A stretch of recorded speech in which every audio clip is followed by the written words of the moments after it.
Because we can't let the legacy die with us. Nah, it won't. It won't. Feel me? I think Shooter picked up on it well. Huh? Yeah. Shooter picked up with Jungle and shit. I know. So we still got Piff. We still got a lot of. Piff is my guy, but bro. you know that's my guy. And what I'm trying to do too is get acclimated with a lot of these new artists in QB too, because you know at the end of the day, J Rose. We gotta, that's my brother. Yeah, that's my guy. bro. That's my you know what I'm saying? So we gotta make this. We gotta bridge this gap to where we gotta make these guys' name known, because it ain't gonna be us to uphold the legacy no more. And the same way Shan believed in us, Shantae believed in us, Craig G believed in us, Hoa believed in us. We gotta do the same thing for the J Roses, for all these new artists. And even they're getting older now. Not old, but guess what I'm gonna do? You know what I'm saying? Guess what I'm gonna do? I'm gonna take it upon myself to make some light on QB artists, because whether it work or not, the only thing to do is to fail. So, you know, we already been failing.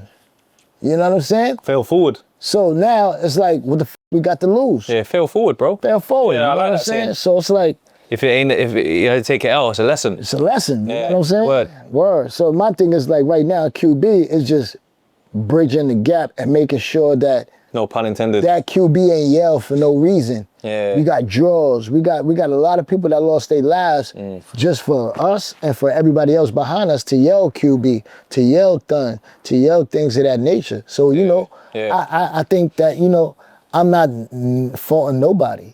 Yeah. I fault myself. Yeah. You know, for not taking the initiative to get to know a lot of these little brothers better, and you know, and try to form a lane, because we gotta keep that going. Because once that QB name fades, then we gonna become regular civilians. Yeah.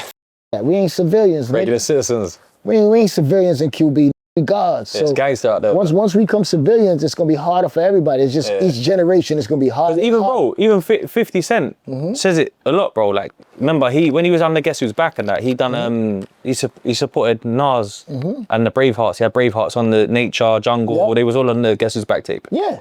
And Nas was on there twice. And he loved Queensbridge, bro. Like when he finally done the Summer Jam and it was Nas and then he come on, you see the way he hugged Jungle and that, it was like. See, you gotta realize. I heard the wankster thing. Can I tell you what hurt me the most? Go on. That I wasn't there. Because you was away. For Nas, Nore, 50, Colombia era. Yeah. That happened. Colombia. That happened right when I went to jail. When Nas got with. When Nore got with Nas, and him and Tragedy started beefing, they arguing, you know. And for me, I couldn't choose a side. I chose both. So for me, it was like Nore went his way, Trag went his way. But when I seen that, that's what I missed the most, because it was like everything I envisioned in hip hop was right there. It's happening. Happening. What era, bro? It's happening. And I'm sitting here. In the can. That's what I'm saying. I had to go to chow, but it made me strong. It made me realize that we made it.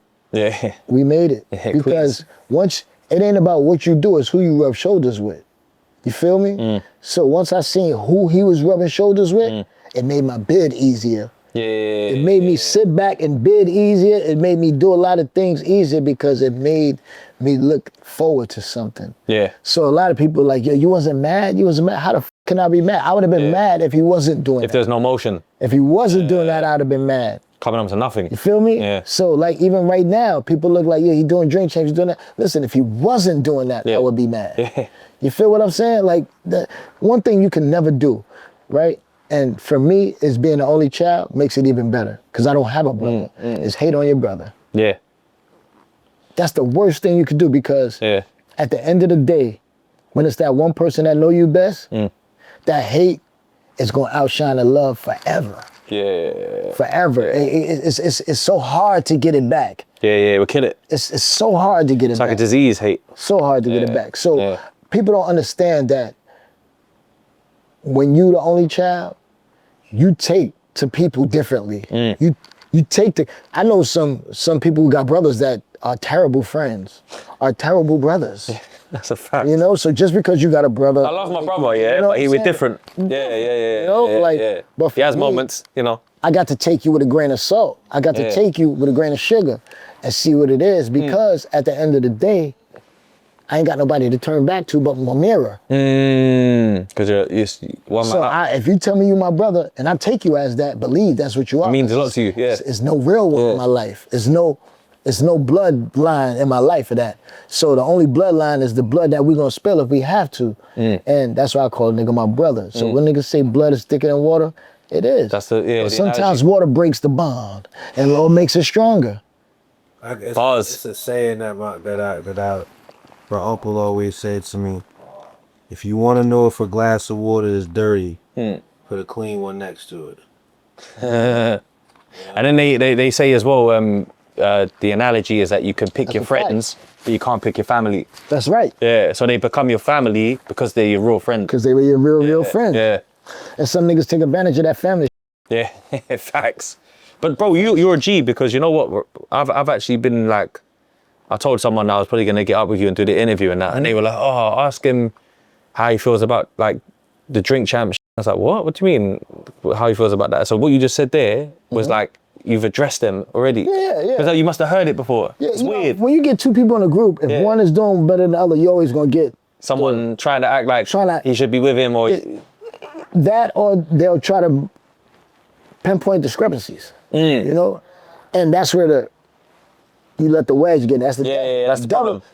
Once you let the devil work, B. Yeah, it's working. Like the devil worked on me. I got stab wounds, shot wounds. I got fucking all type of shit, B. From that work. The devil worked, but I worked harder. Yeah. He worked, but I worked harder. Yeah. I'm here. I worked Man's harder. here, still living life. I worked harder. So, you know. You must have been proud of Nore. Let's talk about the positive. You must have been proud of him, bro. Of course. The Drink Champs inspired me to do this. I was big up there Nore, from the beginning. And big up I was there from the beginning. And I was watching the beginning, bro. You think I was watching the first? Come on, bro. You know, so for me, it's like,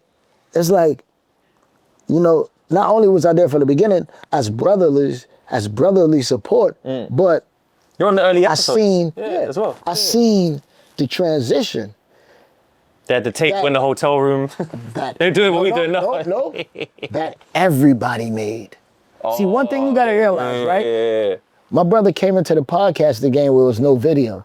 Audio only. That was the era. Yeah. I had SoundCloud. When he learned that it was video, the first thing he did was put a bottle on the table. Which we will do. And they did it only because it's called Drink Champs, not thinking you can get $1 from it at that point. Yep. And then 20 episodes in, 20 episodes in is like, it's like